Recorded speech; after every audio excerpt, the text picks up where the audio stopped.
Hello everyone, welcome back to my channel. This is Pramila Yadav. उम्मीद करती हूँ आप सब बहुत अच्छे होंगे। आज की क्लास में हम एमसीक्यूज डिस्कस करेंगे डेवलपमेंट यानी बाल विकास से रिलेटेड। बाल विकास का जो टॉपिक यूनिट फर्स्ट है सीटेट के लिए बहुत इंपॉर्टेंट है। यहाँ से 4 से 5 क्वेश्चन है वो डेफिनेटली पूछे जाते हैं। सिर्फ सीटेट ही नहीं, अगर हम एसटेट की बात करें, यूपी टेट की बात करें, हर एक एग्जाम में चाइल्ड डेवलपमेंट से क्वेश्चन पूछे जाते हैं। तो चाइल्ड डेवलपमेंट है, ये अपने आप में बहुत इंपॉर्टेंट टॉपिक है। तो आइए इससे रिलेटेड एमसीक्यूज डिस्कस करते हैं। सबसे पहला सवाल, विच development is most responsible for learning new concept, यानी जब आप नए कॉन्सेप्ट सीख रहे हैं तो उसके लिए कौन से टाइप का डेवलपमेंट है वो रिस्पॉन्सिबल होता है। क्या वो इमोशनल यानी भावात्मक होता है, या सामाजिक होता है, कॉग्निटिव होता है, या फिजिकल होता है। जब भी आप नए कॉन्सेप्ट सीखते हैं तो नए कॉन्सेप्ट हैं वो आपके माइंड से रिलेटेड होते हैं, आपके ब्रेन से रिलेटेड वर्क होता है। और जो भी चीज़ आपके संज्ञान से रिलेटेड है, आपके दिमाग से रिलेटेड, चाहे वो मेमोरी हो, चाहे वो रीजनिंग हो, चाहे वो तर्क देना हो, चाहे अंडरस्टैंडिंग हो, चाहे वो एब्स्ट्रैक्ट थिंकिंग हो, चाहे वो कॉन्क्रीट थिंकिंग हो, ये सब चीज़ें हैं ये कॉग्निटिव डेवलपमेंट से होती हैं, यानी संज्ञानात्मक विकास से होती हैं। कॉग्निटिव डेवलपमेंट की बहुत इंपॉर्टेंट थ्योरी है जो किसने दी थी, पियाजेट ने दी थी। पियाजेट की कॉग्निटिव डेवलपमेंट थ्योरी, जिसमें पियाजेट ने कहा कि बच्चे का जो संज्ञान है वो 4 स्टेजेस में डेवलप होता है।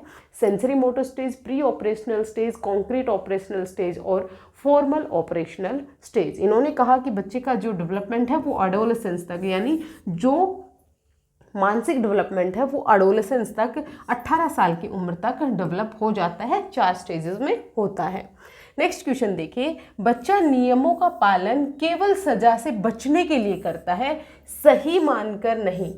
यह किस अवस्था का संकेत है, यानी बच्चा है वो किसी भी नियमों का पालन सिर्फ पनिशमेंट से बचने के लिए करता है कि अगर वो ये काम करेगा तो उसे पनिशमेंट मिलेगी, उस दंड से बचने के लिए वो पर्टिकुलर काम नहीं करता। जैसे वो अनुशासन में रहता है, डिसिप्लिन में रहता है ताकि उसे दंड ना मिले। सिर्फ दंड से बचने के लिए जब वो किसी नियम का पालन करता है तो वो कौन से स्टेज में होता है, क्या वो इन्फेंसी में होता है, चाइल्डहुड में होता है, एडोलेसेंस में होता है, या अडल्टहुड में होता है। जब बच्चा सिर्फ दंड से बचने के लिए नियमों का पालन करता है तो बच्चा चाइल्डहुड में होता है। कौन सी अवस्था में होता है, बाल्य अवस्था में होता है।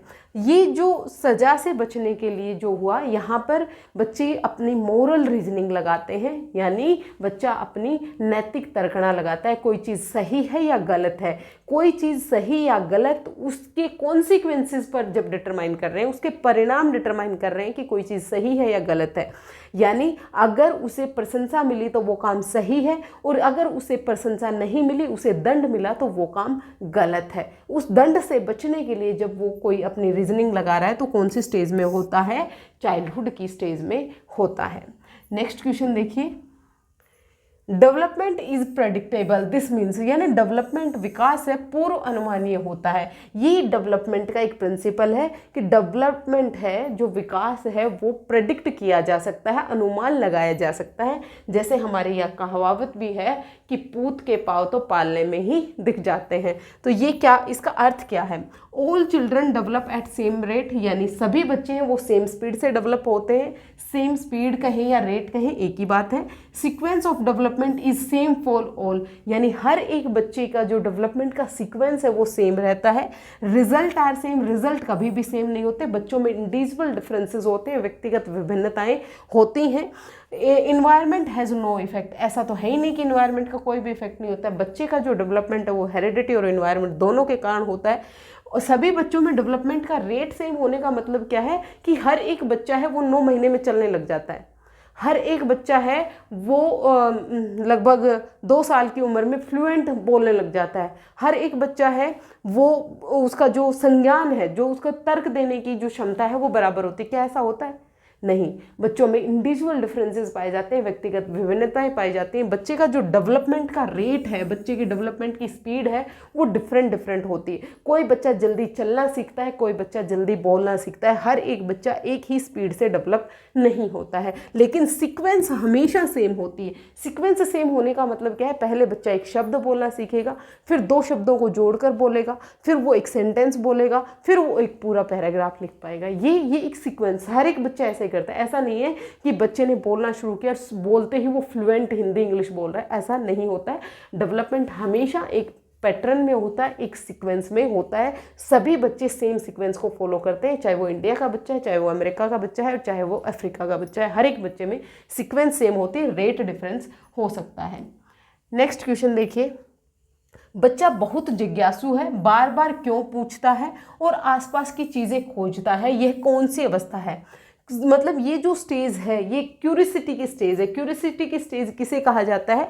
ये मैंने जब चाइल्ड डेवलपमेंट पढ़ाया था, थ्योरी मैंने बहुत डिटेल में करवाई है। वहाँ अगर आपको थ्योरी में डाउट है तो यूपी टेट 2026 और सीटेट 2026 के नाम से एक प्लेलिस्ट बनी हुई है, वहाँ पर आपको चाइल्ड डेवलपमेंट का टॉपिक डिटेल में समझने को मिलेगा। यहाँ पर बच्चा बहुत ज़्यादा क्यूरियस होता है। आप अपने आसपास बच्चे देखें जो 2 से 6 साल की उम्र में होते हैं, इन बच्चों के सवाल ही ख़त्म नहीं होते, हर एक चीज़ के पीछे सवाल होता है। आम मीठा क्यों है, नींबू खट्टा क्यों है, सूरज है ये इधर से क्यों उग रहा है, मैं चल रहा हूँ तो सूरज मेरे पीछे पीछे चल रहा है, चंदा मामा इतनी दूर क्यों है। हर एक चीज़ के पीछे बच्चों में सवाल होते हैं। कब? जब बच्चा 2 से 6 साल में होता है। 2 से 6 साल की उम्र कौन सी होती है? अर्ली चाइल्डहुड होती है, प्रारंभिक बाल्यावस्था होता है। इसको क्यूरियोसिटी की एज भी कहा जाता है, इसको प्ले एज भी कहा जाता है। क्या कहा जाता है? इसको प्ले एज भी कहा जाता है, प्ले एज कहा जाता है। इसको प्री स्कूल एज भी कहा जाता है, प्री स्कूल एज कहा जाता है, क्योंकि यहाँ पर बच्चा बाल वाटिका में, आंगनबाड़ी में, अपने प्री स्कूल में एलकेजी यूकेजी नर्सरी वाली जो क्लासेस हैं वो 2 से 6 साल में कर लेता है, इसीलिए इसको प्ले एज भी कहा जाता है, इसको प्री स्कूल एज भी कहा जाता है। नेक्स्ट क्वेश्चन देखिए, एक बच्चे का शारीरिक विकास अच्छा है यानी फिजिकल डेवलपमेंट बच्चे का अच्छा है, लेकिन वह दूसरों से ठीक से बातचीत नहीं करता। यानी जब दूसरों से बातचीत करने की बात आती है तो वो अपनी बात दूसरों के सामने रख नहीं सकता और दूसरों की बात अच्छे से वो समझ नहीं पाता। तो कौन सा विकास इसका कमजोर है? क्या इमोशनल यानी भावनात्मक विकास कमजोर है, या सोशल सामाजिक विकास कमजोर है, नैतिक, या फिर कॉग्निटिव? कॉग्निटिव तो आपके संज्ञान से रिलेटेड है, जहाँ पर आप तर्क देने की, रीजनिंग करने की, सोचने समझने की क्षमता होती है। मोरल डेवलपमेंट सही और गलत के बीच में डिफरेंस कर पाना। लेकिन सोशल डेवलपमेंट जब आप दूसरों के साथ एडजस्ट नहीं हो सकते, दूसरों को अपनी बात समझा नहीं सकते और दूसरों की बात आप समझ नहीं सकते। अरस्तु कहते हैं कि जो ह्यूमन बीइंग है, जो मनुष्य है, वो एक सामाजिक प्राणी होता है। उससे जीवन में सर्वाइव करने के लिए समाज के साथ इंटरेक्शन की ज़रूरत पड़ती है। कुछ बच्चे जन्म से ही इंट्रोवर्ट और एक्सट्रोवर्ट होते हैं। इंट्रोवर्ट का मतलब अंतर्मुखी, जो ज़्यादा लोगों से बातचीत करना पसंद नहीं करते, एकांत में रहना पसंद करते, शाय होते हैं, ज़्यादा बातचीत नहीं करते। कुछ बच्चे ऐसे होते हैं जो एक्स्ट्रावर्ट होते हैं, दूसरों से बहुत जल्दी घुल मिल जाते हैं, बहुत ज़्यादा जल्दी दूसरों को दोस्त बना लेते हैं, तो इनका सोशल डेवलपमेंट अच्छा होता है। इंट्रोवर्ट का सोशल डेवलपमेंट कहीं कम रह जाता है। तो जिस बच्चे को दूसरों से बातचीत करने में प्रॉब्लम होती है उसका सोशल डेवलपमेंट है वो कमज़ोर होता है। नेक्स्ट क्वेश्चन देखिए, बच्चा नियम समझता है लेकिन उसका पालन नहीं करता, तो कौन सा विकास कमजोर है? यानी उसे समझ सही आ रहा है, उसको सही और गलत के बीच में डिफरेंस पता है, समझ पा रहा है, लेकिन उसका पालन वो नहीं कर रहा है, तो कौन सा विकास कमजोर है? क्या कॉग्निटिव? कॉग्निटिव तो जब कम होता है जब उसे समझ नहीं आ रहा होता, समझ वो प्रॉपर रहा है तो कॉग्निटिव डेवलपमेंट में कोई कमी नहीं है। मोरल डेवलपमेंट में, सोशल डेवलपमेंट का तो मतलब होता है जब वो समाज के लोगों के साथ अंतःक्रिया नहीं कर पाता, समाज के रूल्स को फॉलो नहीं कर पाता। इमोशनल यानी उसके जो संवेग हैं वो कंट्रोल में नहीं है, बहुत जल्दी उसे गुस्सा आ जाता है, बहुत जल्दी वो रोने लग जाता है, बहुत जल्दी वो दूसरों से अलगाव महसूस कर लेता है, एंजाइटी होती है, वो इमोशनल डेवलपमेंट। यहाँ पर वो फॉलो नहीं कर रहा है, पालन नहीं कर रहा है, तो ये उसका नैतिकता की कमी है, उसमें मोरल डेवलपमेंट अभी नहीं हुआ है। तो नेक्स्ट क्वेश्चन देखिए, निर्णय लेने और तार्किक सोच में कौन सा विकास मदद करता है? यानी डिसीजन मेकिंग में और लॉजिकल थिंकिंग में। जब आप दिमाग से रिलेटेड जो भी चीज़ें आ जाए, जब थिंकिंग आ जाए, लॉजिक आ जाए, थिंकिंग कोई सी भी तरीके की हो सकती है। कॉन्क्रीट यानी जिन मूर्त चीज़ों पर अपना थिंकिंग लगाना, एब्स्ट्रैक्ट यानी अमूर्त चीज़ों पर अपनी थिंकिंग लगाना, लॉजिक लगाना, ये सब चीज़ें आपके कॉग्निटिव और संज्ञानात्मक डेवलपमेंट से रिलेटेड होती हैं। नेक्स्ट क्वेश्चन देखिए, माँ के जाने पर बच्चा चिंतित हो जाता है, यह किस प्रकार की अवस्था का लक्षण होता है? एक ऐसी स्टेज होती है जब बच्चे के पास उसकी माँ होती है, तब तक बच्चा बहुत कंफर्टेबल फील करता है, उसे कोई प्रॉब्लम नहीं है, लेकिन जैसे ही माँ उससे दूर गई तो उसे सेपरेशन एंजाइटी हुई। सेपरेशन एंजाइटी का मतलब क्या है? माँ जैसे ही उसे छोड़ के जाती है वो रोना शुरू कर देता है। तो यह कौन सी स्टेज में होती है? सबको पता है, अपने आसपास अपने छोटे बच्चे देखे होंगे। तो जब बच्चा इन्फेंसी में होता है, जब बच्चा 0 से 2 वर्ष की उम्र में होता है, तो उसे सबसे ज़्यादा जो लगाव होता है वो अपनी माँ से होता है। जब माँ उसके पास है तो वो कंफर्टेबल है, लेकिन जब माँ उसे छोड़कर जाने लगती है तो बच्चे में सेपरेशन एंजाइटी आती है, जिसके कारण वो रोने लगता है। तो ये इन्फेंसी की कैरेक्टरिस्टिक होती है, शैशव अवस्था की कैरेक्टरिस्टिक होती है। नेक्स्ट क्वेश्चन देखिए, बच्चा सोचता है कि लंबा ग्लास ज़्यादा पानी रखता है, यह किस अवस्था का उदाहरण है? यानी 2 ग्लास लिए, एक है लंबा ग्लास है और एक छोटा लेकिन चौड़ा ग्लास है। अब इन दोनों में सेम क्वांटिटी आपने डाली है, लेकिन बच्चे को क्या लगता है कि ये जो लंबा ग्लास है इसमें पानी ज़्यादा है और ये जो छोटा ग्लास है इसमें पानी कम है। तो ये कौन सी अवस्था की कैरेक्टरिस्टिक होती है? सबसे पहले तो ये जो कैरेक्टरिस्टिक है ये कौन सी थ्योरी से रिलेटेड है? कोग्निटिव डेवलपमेंट थ्योरी से रिलेटेड है। कोग्निटिव डेवलपमेंट थ्योरी दी किसने थी? पियाजेट ने दी थी। पियाजेट ने 4 स्टेजेस बताई थी, उन चारों स्टेजेस में ही एक स्टेज में ये कैरेक्टरिस्टिक बच्चा शो करता है, जब बच्चा प्री ऑपरेशनल स्टेज में होता है। कब? प्री ऑपरेशनल स्टेज यानी पूर्व संक्रियात्मक अवस्था, जब बच्चा 2 से 6 वर्ष में होता है तब बच्चे में ये कैरेक्टरिस्टिक आती है। और इस कैरेक्टरिस्टिक को हम कहते हैं लेक ऑफ कंजर्वेशन यानी संरक्षण की कमी। जब बच्चा सिर्फ और सिर्फ एक ही एस्पेक्ट पर फोकस कर पाता है तो बच्चे में लेक ऑफ कंजर्वेशन होता है, संरक्षण की कमी होती है। ये सिर्फ हाइट को देख पाया, लेकिन ये यहाँ पर चौड़ाई को नहीं देख पाया। तो ये लेक ऑफ कंजर्वेशन बच्चे में कब होता है? प्री ऑपरेशनल स्टेज में होता है। और इसी से रिलेटेड दूसरा कॉन्सेप्ट भी आता है सेंट्रिएशन, यानी जब बच्चा सिर्फ और सिर्फ एक ही एस्पेक्ट पर फोकस कर पाए। लेक ऑफ कंजर्वेशन और सेंट्रिएशन दोनों एक दूसरे से जुड़े हुए हैं, दोनों एक दूसरे से रिलेटेड हैं। नेक्स्ट क्वेश्चन देखिए, which principle state that children develop at different rate? एक ऐसा प्रिंसिपल, चाइल्ड डेवलपमेंट के प्रिंसिपल हमने पढ़े थे। अगर आपको चाइल्ड डेवलपमेंट के प्रिंसिपल में आप डाउट है तो आप सीटेट 2026 की प्लेलिस्ट चेक कीजिए, आपको वहाँ पर इंडिविजुअल ये जो आपका चाइल्ड डेवलपमेंट की कैरेक्टरिस्टिक है, प्रिंसिपल है, डिटेल में मैंने विद एग्जाम्पल बहुत अच्छे से करवा रखी है।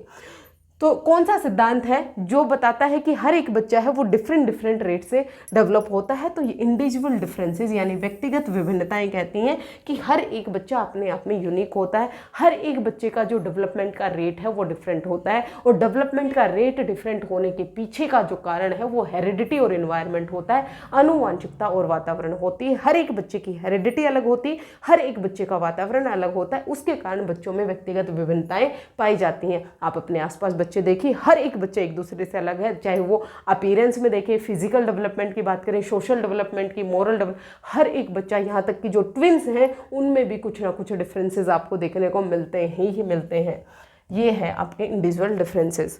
नेक्स्ट क्वेश्चन देखिए, बच्चा वास्तविक वस्तुओं पर तर्क कर सकता है, यानी जो चीज़ें उसके सामने प्रेजेंट है, रियल ऑब्जेक्ट है, उन पर तर्क कर सकता है। आपने बच्चे के सामने एक बड़ी बॉल रखी, फिर छोटी रखी, फिर छोटी रखी, फिर उससे छोटी रखी, तो बच्चा ये आइडेंटिफाई कर पाएगा कि ये सबसे बड़ी है, ये फिर उससे छोटी है, ये उससे छोटी है, ये उससे छोटी। अगर आप इनको ABCD नाम दे दें तो बच्चा ये बता देगा कि A है वो B से बड़ा है, B है वो C से बड़ा है, C है वो D से बड़ा है, यानी देखकर बता देगा कि A है वो D से भी बड़ा होगा। यहाँ पर बच्चा जो चीज़ें उसके सामने प्रेजेंट है उस पर अपना तर्क लगा सकता है, लेकिन अमूर्त विचार नहीं कर सकता। यानी अगर ये चीज़ें उसके सामने से हटा दी जाएं, इनको आप हटा दो, तो बच्चे से अब पूछो A B C से पूछो आप, A है वो ग्रेटर देन है B से, B है वो ग्रेटर देन है C है, तो A और C में क्या रिलेशन होगा ये आप बताएं। तो इस पर बच्चा थिंकिंग अभी नहीं लगा पाता, यानी एब्स्ट्रैक्ट थिंकिंग बच्चा यहाँ पर नहीं कर पा रहा। तो ये बच्चा कौन सी स्टेज में होता है?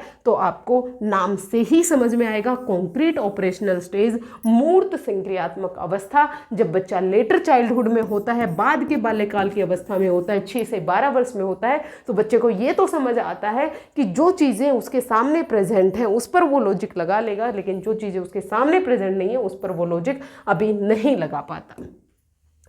तो एब्स्ट्रैक्ट थिंकिंग बच्चा कौन सी स्टेज में करता है ये आप मुझे कमेंट सेक्शन में जरूर बताइएगा। नेक्स्ट क्वेश्चन है, विकास की एक दिशा का पालन करता है, सही कथन कौन सा है? जो डेवलपमेंट है वो एक डायरेक्शन को फॉलो करता है।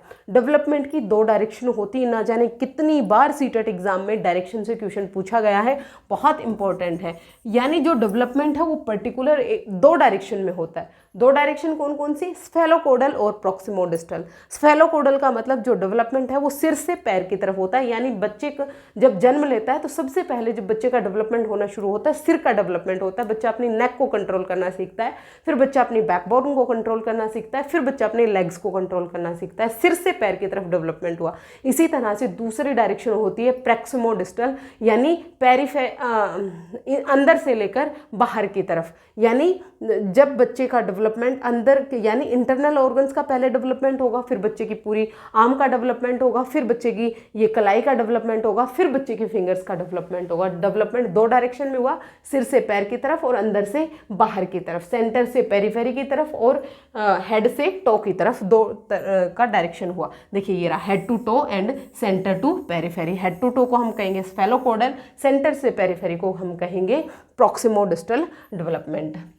नेक्स्ट क्वेश्चन देखिए, बच्चा माता पिता की नकल करता है और अवलोकन से सीखता है, यह किस अवस्था में सबसे अधिक होता है? यानी बच्चा अपने माता पिता को कुछ भी काम करते हुए देखता है तो जस्ट उसको कॉपी करता है और उसी तरह से बिहेव करता है। आपने देखा होगा कुछ बच्चे हैं वो रोल प्ले कर रहे होते हैं। जो गर्ल्स हैं वो कुछ गर्ल्स हैं वो मम्मी बन जाती हैं, दूसरों को बच्चे बना लेते हैं। जिस तरह से मम्मा खाना बनाती है उस तरह से खाना बनाती है, मम्मा ऑफिस का काम कर रही है तो वो भी लैपटॉप खोल के बैठ जाती है, उस तरह से बिहेव करने लगती है। तो ये कौन सी स्टेज में होता है? इन्फेंसी में नहीं होता। शैशवावस्था में आपने देखा होगा बच्चे हैं वो ज़्यादा सोशलाइज नहीं होते, ज़्यादा खेलते नहीं है, मेनली अपनी माँ पर डिपेंडेंट होते हैं। मेनली उनका जो सीखना है वो सेंस ऑर्गन्स के थ्रू होता है, रिफ्लेक्स एक्शन करते हैं, इंस्टिंक्ट बिहेवियर शो करते हैं। अगर आपको इन टर्मिनोलॉजी में कहीं डाउट है तो ये मैंने बहुत डिटेल में एक्सप्लेन कर रखी है, आप चैनल पर जाकर देख सकते हैं। ये बच्चा शो करता है अर्ली चाइल्डहुड में, प्रारंभिक बाल्यावस्था में जस्ट कॉपी पेस्ट करता है। जिस तरह से उसके माता पिता बिहेव करें जस्ट बच्चा कॉपी पेस्ट करता है, इस पर अपना दिमाग नहीं लगाता, क्या सही है और क्या गलत है इस पर दिमाग नहीं लगाता, सिर्फ अपने माता पिता के व्यवहार को देखता है और उसी की तरह उसको कॉपी कर लेता है। ये कब होता है? अर्ली चाइल्डहुड में होता है। ये 15 क्वेश्चन आज हमने डिस्कस किए चाइल्ड डेवलपमेंट से रिलेटेड। नेक्स्ट हम फिर से दूसरी वीडियो में डिस्कस करेंगे। होपफुली आपको चाइल्ड डेवलपमेंट का टॉपिक क्लियर हो रहा होगा। अगर आपको टॉपिक क्लियर होता है तो आप कमेंट करके ज़रूर बताइएगा। आज के लिए इतना ही, मिलते हैं फिर से। Thank you very much.